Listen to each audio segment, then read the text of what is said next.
Demi mendapatkan seliter minyak tanah, banyak warga yang harus rela mengantri hingga berjam-jam di bawah panasnya terik matahari.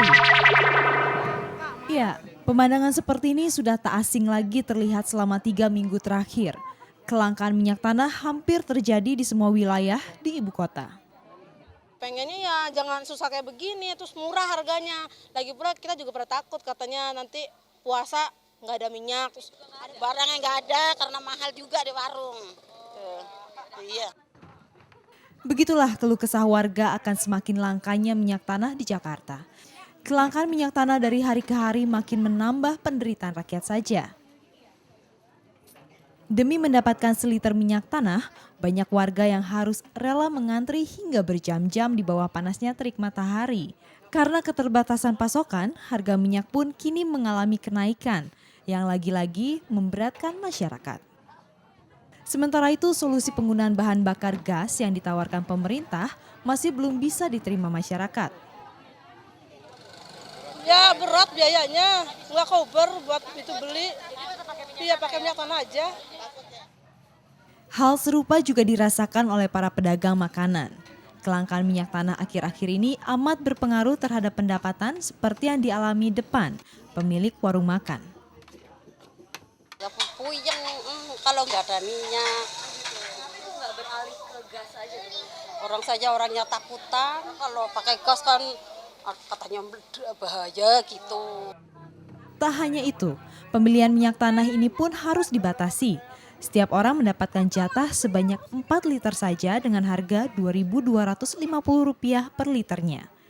Bagi para pendorong atau penyetor warung, dijatah sebanyak 150 liter per harinya. Gegap gempita perayaan Hari Ulang Tahun Kemerdekaan Indonesia belum juga usai. Sungguh ironis memang, karena ternyata pemandangan seperti ini masih kerap terjadi. Menjadi sebuah pekerjaan rumah tidak hanya bagi pemerintah pusat, tapi juga bagi Gubernur baru Jakarta untuk menyelesaikan masalah yang menyangkut kebutuhan hidup rumah tangga masyarakat. Novita Putri, Agus Munzir, Jakarta. Demo di pangkalan minyak tanah Pelumpang, Jakarta Timur 6 Agustus lalu adalah salah satu simbol penolakan masyarakat terhadap program konversi minyak tanah ke LPG. Program konversi tersebut dihembuskan pemerintah sejak Mei 2007. Pemerintah akan mengganti 70% penggunaan minyak tanah dengan LPG. Cara ini diharapkan akan menghemat subsidi BBM Rp22 triliun per tahun. Subsidi pemerintah untuk 1 kg LPG lebih rendah ketimbang untuk 1 kg minyak tanah. Namun kenyataan berkata lain. Masyarakat keberatan atas rencana penggantian minyak tanah tersebut. Harga isi tabung gas terlalu mahal serta proses pembelian isi gas tidak bisa dicicil seperti membeli minyak tanah. Masalah lain, warga harus menandatangani surat perjanjian. Isinya warga tidak akan memindah tangankan kompor dan tabung gas yang sudah diberikan serta tidak akan menggunakan minyak tanah lagi. Selain itu, sejak awal Agustus kelangkaan minyak tanah terjadi di Jakarta. Kelangkaan ini terjadi karena adanya masyarakat yang telah mendapatkan paket kompor dan gas dan tabung LPG 3 kilo, namun tetap membeli minyak tanah ke wilayah yang belum melaksanakan program konversi. Namun bagi masyarakat yang masih membutuhkan minyak tanah, maka Pertamina akan menyediakannya dengan harga keekonomian.